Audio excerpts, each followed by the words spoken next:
Swayam Prabha. Digital India. Educated India.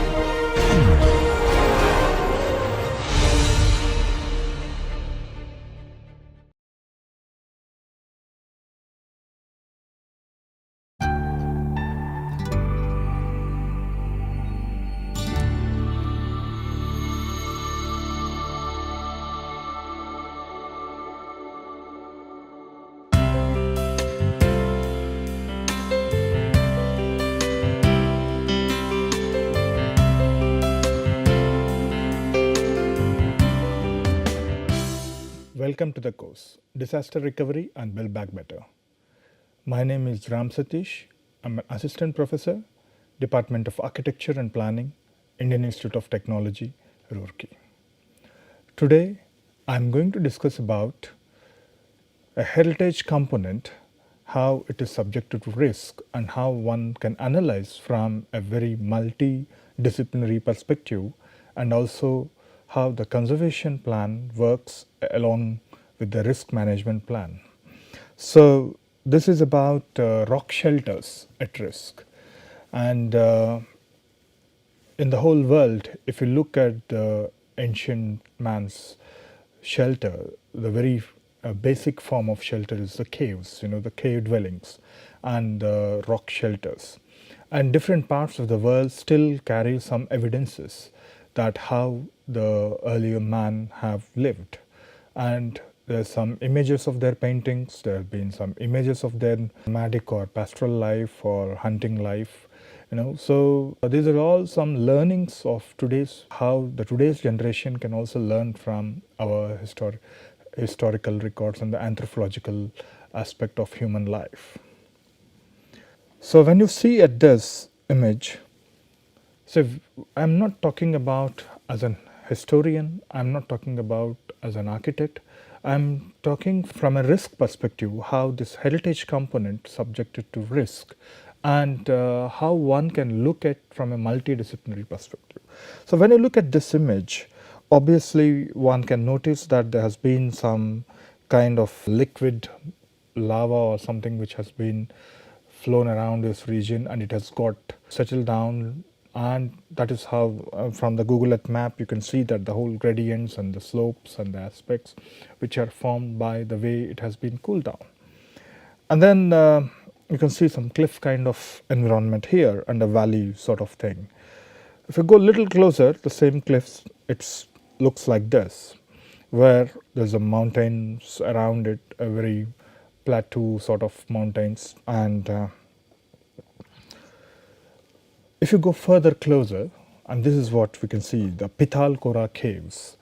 This is in the Western Ghats, in the Satamala range of the Western Ghats in Maharashtra state of India.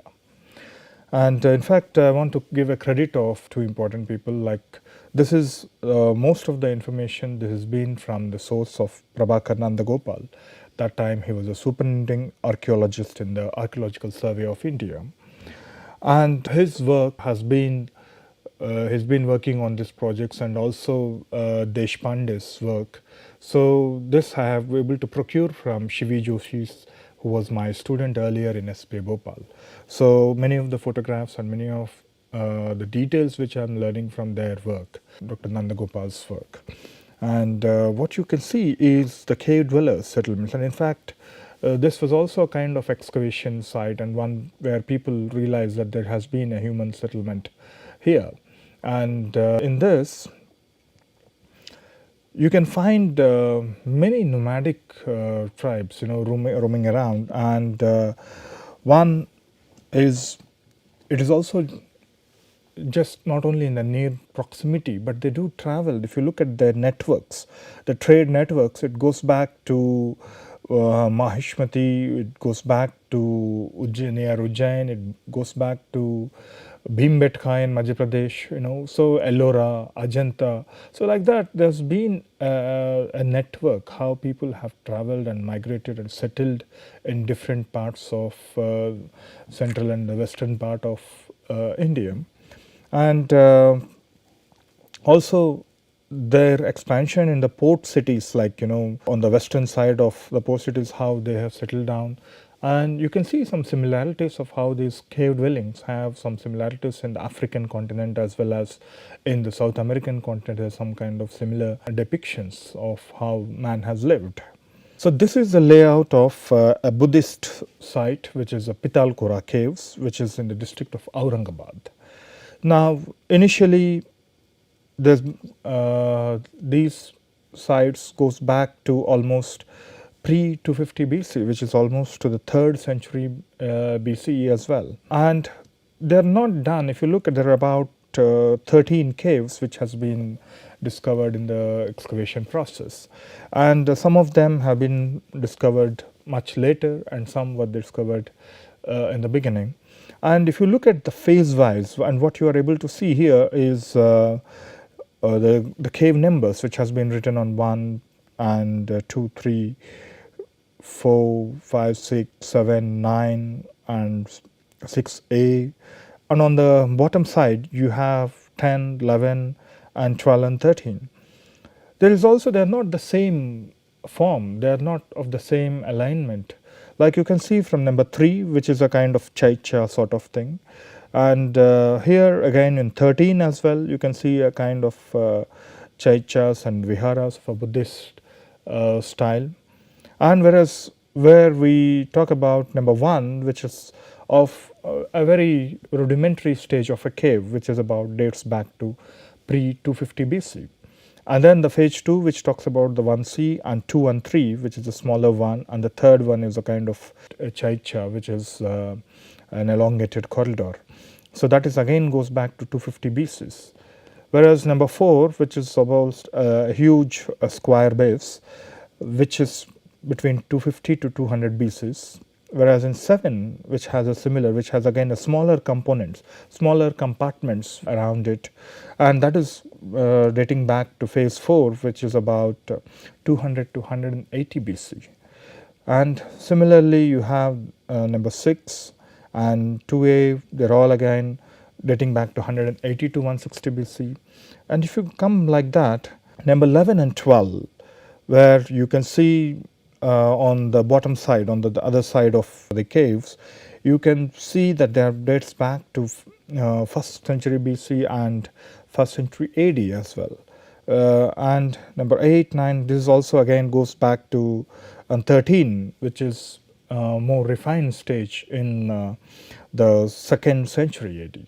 So this is how it took almost about from pre 250 BC onwards till the 2nd century AD. So that is a kind of timeline of how these cave dwellings have been developed in this region in the Satamala range of Western Ghats in Maharashtra.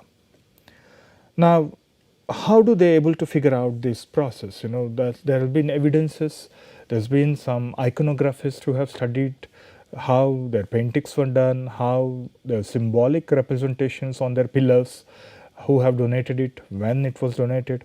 So there's been a linguistic understanding, there's been an artistic understanding in it, and you know, the style representation, interpretation of it. Now, for example, when we talk about how they have identified, on the right hand side in the photograph you can see some small text which has been written in either Pali or and this is saying that the pillar is a donation of Mitadeva, which is a Mitra Deva of the Gadika family, a resident of Patithana, which is Pratisthana, the modern Python. So in fact, this is, these inscriptions is telling actually about who is the family who have donated to the construction of the pillar. So which means, and from where they belong to. So all this process has become a very rich evidence to know that what kind of families used to live around, how they are connected, what kind of time they were talking about. And like that, if you look at it, the phases, we find nearly 5 phases of inscriptional records at Pitalkhora. One is the Mitadeva and Sangakasha, Raja Vajayasha family, Dhenu Kakatakam, and Bhutarakita, and whereas phase 4 it talks about Nun and Kanhadasa, and phase 5 Avesena. So this is how some of the evidences, and similar to this you can see that This is also donated by the Sangaka, both the residents of Patithana and the whole. And if you look at the panoramic view of the whole caves, what you can see is small caves which are actually located in a very linear pattern and has been embedded under this mountain, big mound which has been covered. And there are also some iconographic aspects of science and symbolic aspects of it, where you can find some sculpture as well, where in that time elephant is referred to the conception, bull is referred to nativity, horse is referred to great departure, lion is referred to Sakya and Simha. So like that there are some different meanings associated to these symbolic expressions. In the Buddhism, one of the important phase we talk about the Mahayana phase of Buddhism at Pitalkhora. It is also the paintings which also depict with the time. Like if you see the left hand side one, which actually both of them, they are talking about the paintings of the Mahayana phase were drawn where the caves were occupied by the followers of the Mahayana sect. But you can see the time difference, the style of Buddha, both of them are talking about the Buddhas where it is the hairstyle have been different and there's artistic style is also very different. In fact, at some point of the time, people also used to make it, this is a kind of Pitalkhora style of hairstyle. These are all some representative skills which has been developed through time. Now, this is a brief about the caves and their historic aspect, like the Buddhist sects and how they have been represented. But then I'll also touch upon the geotechnical aspects of it, the geomorphological aspects of it. Now, in Pitalkhora, we actually notice a very thick layer of tacholitic basalt at the lower proximity of the hill, which have restricted the scope of excavation as per projected plans, because this is about this basalt, which actually sometimes it becomes a very soft material. When keeps making an excavation, it breaks into the pieces. That's how there is a chance that the evidence will also be loosened. We'll be losing some evidence. Like now, what you see here is a kind of lava where we talk about the which is the basaltic lava, which is characterized by a rough or a rubbly surface. And these lava blocks also, we actually extract the clinker from this kind of rough and rubbly surface lava. This is called This is a very smooth surface which is unbroken lava. It's also a basaltic lava that has a very smooth, billowy, undulating or a ropey surface. And this is called Pahoe. And this is a Hawaiian meaning, which is called smooth and unbroken lava. It just floats in a very smooth liquid, like when the mercury starts flowing down. When these kind of molten lava gets cooled up, that is where it develops the structural forms, whether structural joints are developed and some hollow spaces are also developed. And this is where the hollow spaces becomes eventually man have made his shelters. Now what we can see is the layers of the horizontal layers of one over the another. So these layers also talks about these beds which are talking about. So a set of lava have come down and gradually another set of lava, by the time it cools down, another set came. So this is how this horizontal layer started developing one over the another. And this tacholitic basalt, it is not a conducive rock for cave excavation, as its chemical properties react sharply with moisture and disintegrate into pieces. The moment you are making an excavation process, it gradually breaks into small wedge-shaped pieces. That is one of the important aspect in the excavation challenge, as an excavation challenge, especially with this kind of material. There is another form of structure where we talk about the ropey structure. So that is where there is again a Pahoe sort of thing, which actually twists into a kind of ropey format. And you can see also, as time passes on, the spheroidal weathering takes place, because this layers on the top layers keeps coming like a chip by chip. And this is again in a spheroidal manner. This is called spheroidal weathering. And on the left hand side you see an example of the how the rock formation, and because of the weathering aspect how it chips down. On the right hand side what you see is a kind of bowl beds, which is actually look at the time intervals of how these successive lava flows have been trapped in the Deccan Trap, And as the time passed on, obviously there's been some water bodies, small waterfalls, or they keep channeling it as per the slope and the gradient, which has been a natural form.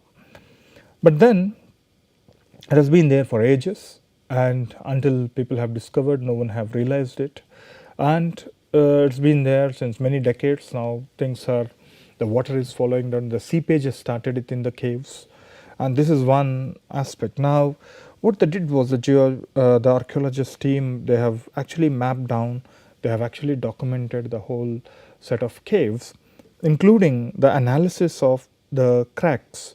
This is where they talk about the geological mapping of the ceiling of the caves, and this is one of the Chaicha where they have documented where are the cracks coming into it, what are the categories, they classified the categories of the risk.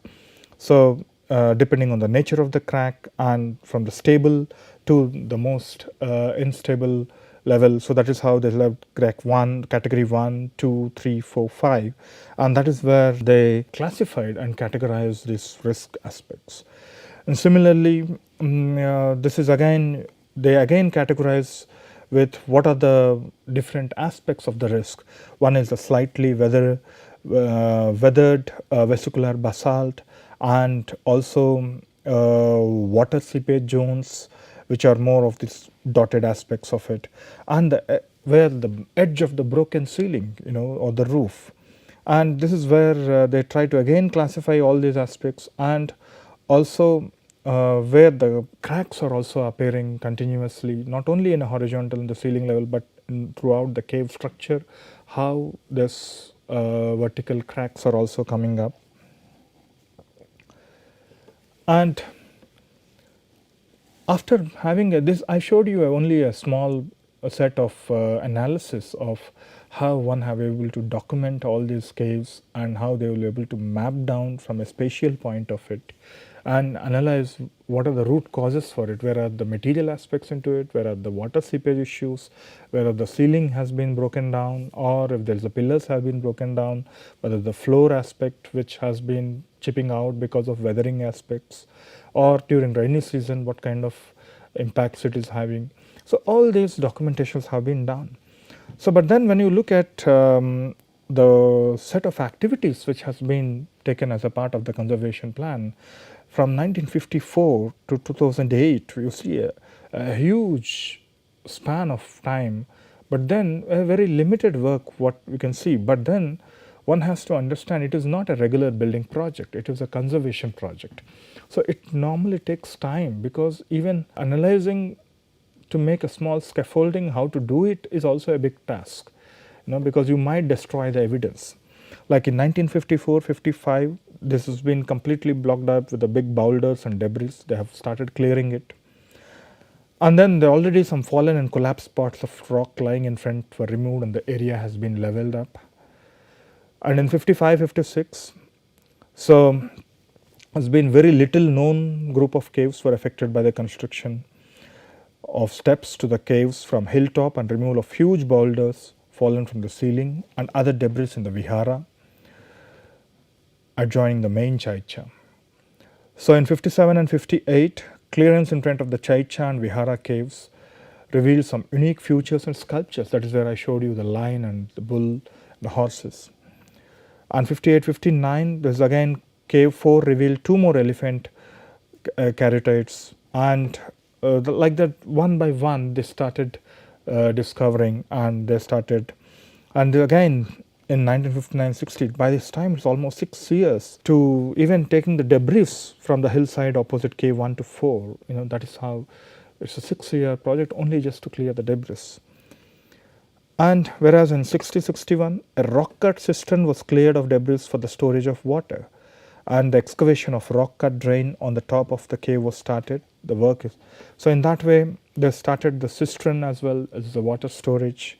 And 1995, This is where they started about a mild steel footbridge because the tourists start pumping down, and in order to channel them without destroying the evidence, that is where they try to keep some kind of access. Whereas they also, in 2001 onwards, the deposit work is awarded to GSI, Geological Survey of India, towards the cost of geological and geotechnical and geophysical and geo-environmental studies of the Pitalkhora caves and the surroundings.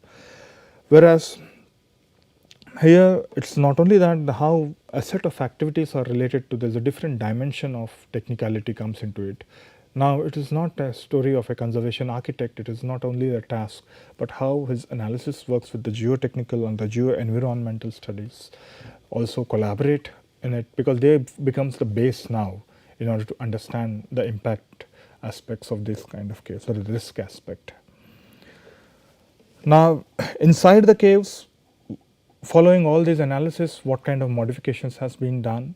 So now you can see that they have started looking at how the edges of the roof and the structure of the vertical aspect and the roof aspect are merging. That is where a lot of damage have occurred, and there might be a chance that it might collapse at any time. So that is where they started giving some kind of support system at the edges, so that there is a the balance of the structure as well. Also what you can see here is whatever the columns they already have, and now retrofitting them and giving a kind of support to the ceiling as well. So now you can see the scaffolding process, because in the scaffolding process is a very important task, because you don't need to, like in a normal building project, you hit the wall, you puncture it, and then you try to keep a support system. But here in conservation project it doesn't work like that. You have to, because each and every evidence is much more important, significant, and it is very critical to understand that. So this is how the restoration process has been done. And on the flooring part, because there's been sometimes it has been chipped out, so that is where they start making some kind of flooring restoration has been done. And similarly, they also given some support systems where there's been cracks and there is a possibility that this may not bear the load after some time. That is where they started giving some kind of a huge rubble masonry wall, not masonry, it's a kind of dry stone wall, which they have able to give a little support on that. So without giving any additional material or render to it, but just keeping as a stone wall. Also the paintings are most important elements, that is where they keep subject to the risk. So how to restore these paintings, that is one of the biggest challenge, and that is where you have to work out with the people from chemistry, with people from archaeologists, because you need to see that there is a material scientist could also be involved in it. How we can actually protect them is very important. Now what you can see is a small canal, but after having a thorough understanding of the topographic aspects and after having a understanding of where the water seepages are coming, they understood the root cause of the water is not in the cave, it is somewhere beyond the mountain. So then they started making a kind of channel, how to divert this water so that at least it can protect the water seepage in the caves. So this is it could be a very small intervention, but then a thorough analysis has to be done in order to protect these heritage structures. In fact, one of the scholar who actually worked on this particular structure is M.N. Deshpande, and where there's been many names of this Pitalkhora, Pitalkhorea, Chileni, Khora, so ravine, a gorge or a glen, and Sinclair Levy, which is a brazen glen, Palkhora, which is a ficus religiosa, which is a Bodhi tree, which is reflected the Buddhism, and that is how a lot of disciplines come together and they work on this assessment of the risk as well, also the conservation, but how you manage it is also an important aspect. I hope this helps you. Thank you very much.